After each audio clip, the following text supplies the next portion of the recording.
Ferdie's Springtime Blossom by Julia Rawlinson.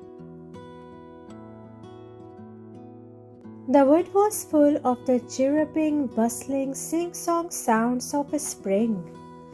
Ferdie bounced along with his nose in the air, sniffing the just burst buds of flowers and playing chase with butterflies.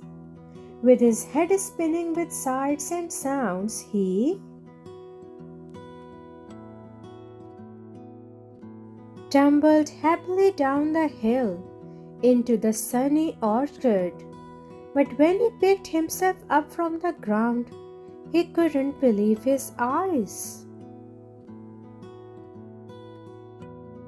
Instead of the bright, rich green of spring, the ground was covered in drifts of white, and when a soft breeze danced through the branches, it carried snowy flakes. Snow so late in spring? Thought Ferdie. It's much too cold for the birds and butterflies. There is no time to lose. He trotted busily back up the hill, wondering who he should tell, and passed a pair of doves cuckooing on a branch. "You have flown back to your summer home too soon," Ferdie cried. "I have been down to the orchard and there is more snow on the way." "Then we should fly back south," they called. "But first we must tell Hedgehog. He has just come out of his bed of leaves. He needs to snuggle back down or he will freeze." Ferdie and the doves found Hedgehog stretching and scratching. "There is snow on the way," panted Ferdie. "I saw it in the orchard. It will be too cold for the butterflies, and the doves will need to fly south, and you must hide away."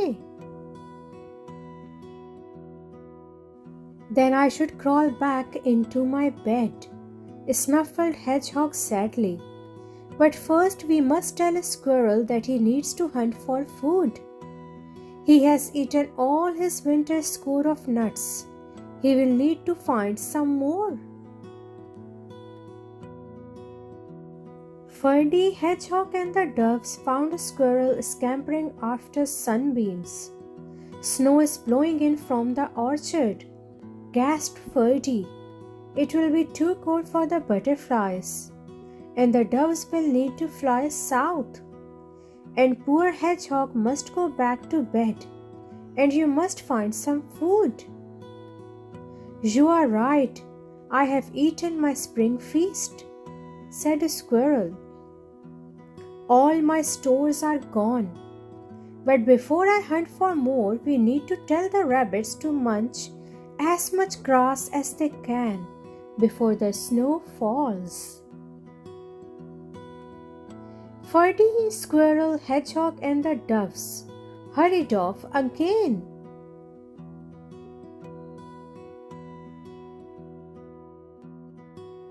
The rabbits were playing roly-poly down the burrow bank. "Stop playing!" cried Ferdie. "There is snow blowing in from the orchard. It will be too cold for the butterflies, and the doves will need to fly south. And poor Hedgehog must go back to bed, and a squirrel needs to find food, and you must munch more grass.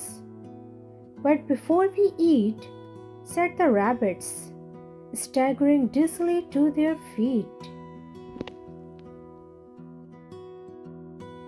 "let's go and play in the snow." So the rabbits hoppity roly-poly plopped down the hill, through the wood. They were chased by the squirrel, the hedgehog, the doves, and a bouncy, full of importance fox, all the way to the orchard, where the ground was white with